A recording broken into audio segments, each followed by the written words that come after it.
d'abord, ici, il faut restituer les choses dans leur contexte. On a commencé le processus de Nairobi en avril dernier, processus d'adhésion à la Eastern African Community. Lorsque nous avons adhéré, on a tout de suite convenu que pour les cas de la République démocratique du Congo, il devait y avoir un dialogue avec les groupes armés. C'est une idée qui germe pas là maintenant. Et à ces dialogues, le président avait répondu par l'affirmative. Parce que le président, à l'époque, avec le président Kenyatta, qui était encore en fonction, ils avaient rencontré les membres de différents groupes armés. Le président est intervenu par visioconférence et il y avait le président Kenyatta qui a eu l'occasion de leur parler en présentiel. Mais pourquoi ces processus n'a plus continué?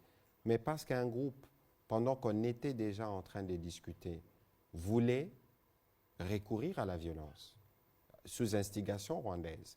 Parce que justement, si le processus politique de Nairobi aboutissait, on avait une vue sur la fin des groupes armés, tout au moins sur papier, on devait avoir l'engagement et on devrait travailler maintenant à mettre en œuvre le programme de PDDRCS pour nous assurer que ces jeunes sont ressortis des groupes armés et ont été réintégrés dans la société. C'est là que les choses commencent.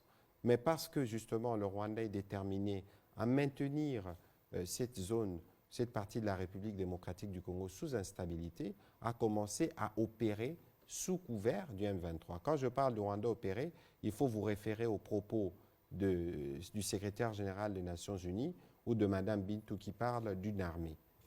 Et donc, dans les refuges diplomatiques, ils ne citent pas le Rwanda, mais les faits sont ceux-là.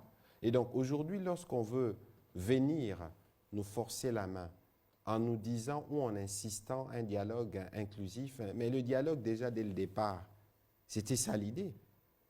Mais vous ne pouvez pas penser venir dialoguer en causant les désastres humanitaires qui sont en cours, en occasionnant des bombardements des écoles et tous les drames que nous vivons. Et donc aujourd'hui, nous sommes restés fermes sur notre position. Dialogue, les processus avaient déjà commencé, où tous les groupes armés ont été logés à la même enseigne. Ce n'est pas parce qu'on ne va pas continuer à accorder une prime à la violence. Si c'est parce que le Rwanda ou à travers la M23 ont fait preuve de beaucoup de violence, mais d'autres groupes armés peuvent agir de la sorte. Et alors comment, en ce moment-là, on va commencer à donner la prime aux violents pour dire on discute en aparté avec tel, parce qu'ils ont été violents, parce qu'ils ont pris les armes? Hors des questions. Ici, les conditions sont connues. Vous vous retirez des localités occupées et en ce moment-là, on fait le point pour comment vous intégrer dans les processus tels que c'était prévu au départ. C'est cela l'esprit. Et donc, nous espérons que sur le plan diplomatique, nous aurons des avancées. Et si d'ailleurs on a mis en place une force régionale, la force régionale avait justement cette mission dissuasive pour ceux qui auront refusé de rejoindre le processus politique. Je pense que c'est bien clair. En termes de négocier avec ceux qui sont derrière les groupes armés, c'est ce que nous faisons déjà avec le Rwanda.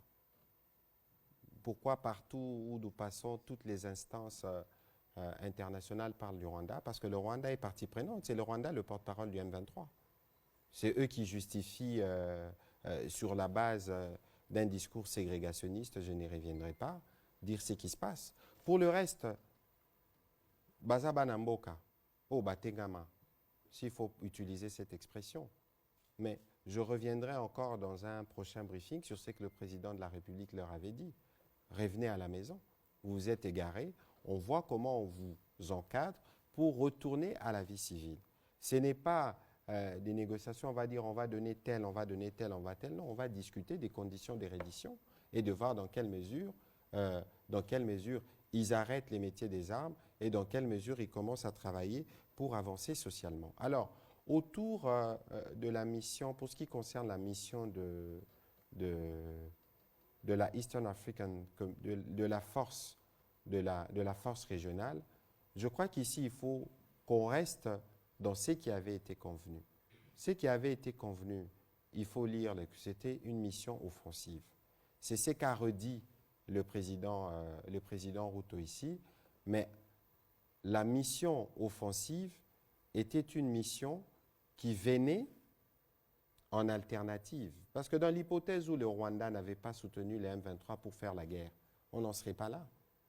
On n'en serait même pas aujourd'hui à précipiter ou à être sûr que la force régionale se déploie rapidement. C'est justement parce qu'il y a un groupe qui est clairement porté par un pays qui gagne malheureusement dans la barbarie, qui fait qu'aujourd'hui les choses sont précipitées parce qu'il faut arrêter ces cycles de violence. Et donc, moi je ne vais pas rajouter des bons à des mots. La force régionale est arrivée. Vous avez suivi les propos du président Kenyatta, vous avez suivi les propos du président Ruto. Pour le reste, ce sera aux militaires de faire leur travail suivant le plan opérationnel qui existe. Voilà. Ici, évidemment que nous sommes sensibles à ce que dit notre opinion, parce que notre opinion est d'ailleurs, à raison de dire, d'avoir des inquiétudes sur l'arrivée des armées étrangères au regard des expériences du passé, au regard de ce qu'ils font. Mais la volonté des départs du président de la République en acceptant ces principes, c'est parce qu'il fallait traiter des menaces conjointes.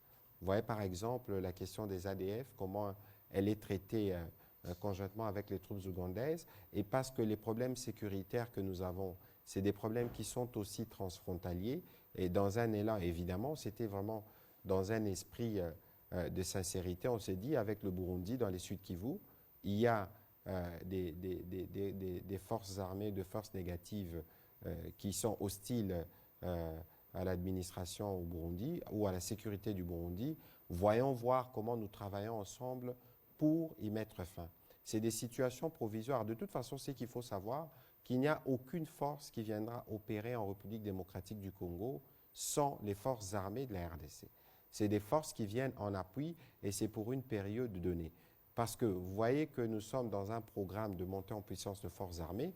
On vous a parlé de la loi de programmation militaire, on vous a parlé de la nouvelle politique de défense, mais reconstruire une armée est une activité qui prend beaucoup de temps.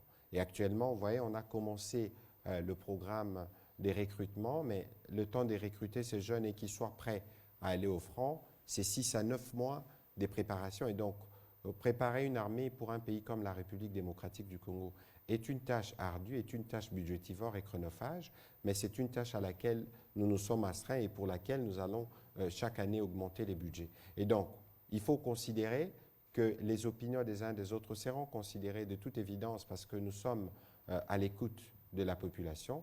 Lorsque la population vous dit « nous avons de réserves sur ceci ou cela », il est de notre devoir d'en prendre compte.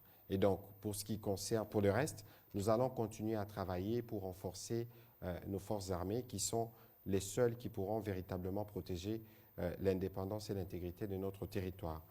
Au sujet d'enrôlement dans l'armée, je crois qu'ici, il faut d'abord saluer les patriotismes et la bravoure de ces jeunes qui acceptent de venir. Parce que finalement, la solution à nos problèmes ne viendra que de nous-mêmes. J'écoute, j'ai suivi, vous avez tous suivi, les prêtres fustiger l'hypocrisie de la communauté internationale. Lorsque vous entendez le secrétaire général de l'ONU reconnaître ce qui se passe et que rien n'est fait substantiellement pour régler les problèmes, il faut qu'on se regarde nous-mêmes.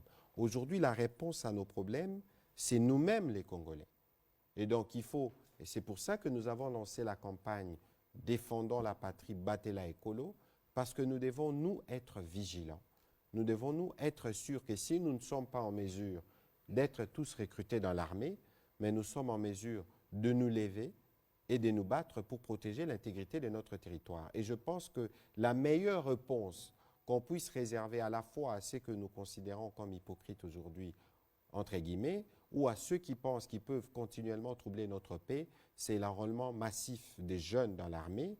La garantie, c'est que nous prenons des dispositions justement pour que cet engagement puisse être encadré. Mais ici, au service de la patrie, comme je le disais une fois, chaque Congolais doit défendre la patrie où il est, avec ce qu'il a.